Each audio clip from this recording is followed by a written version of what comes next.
Continuons à respecter nos différences. Restons unis, bienveillants, solidaires. Le président Emmanuel Macron a des mots très très forts contre les non-vaccinés. Les non-vaccinés, dit-il, j'ai très envie de les emmerder. On va se parler franchement.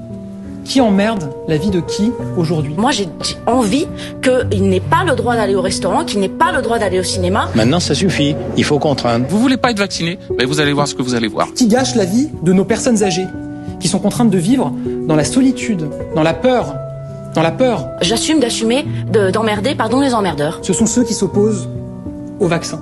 Même si on doit tous crever, moi je préfère me faire vacciner parce que pour rester sur Terre avec les pauvres connards qui ne se sont pas fait vacciner, je préfère passer de l'autre côté. Les personnes qui font le choix de ne pas se faire vacciner, on ne devrait même pas les soigner. On applique la loi.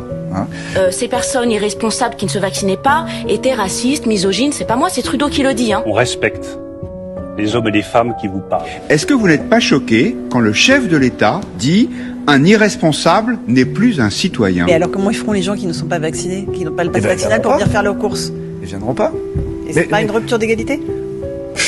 Qu'est-ce que ça veut dire une rupture d'égalité ? Quelqu'un qui, par son irresponsabilité personnelle, fait courir un risque à la société, ne se comporte pas en citoyen. En fin de compte, le pass vaccinal, c'est pour vous emmerder. Il faut savoir que dès qu'un groupe, une classe, une société est en crise, elle trouve son bouc émissaire. C'est systématique. Si les infirmières démissionnent aujourd'hui, par exemple, la réanimation, quand on va discuter avec elles, c'est parce qu'elles en peuvent plus. Et pourquoi elles n'en peuvent plus ?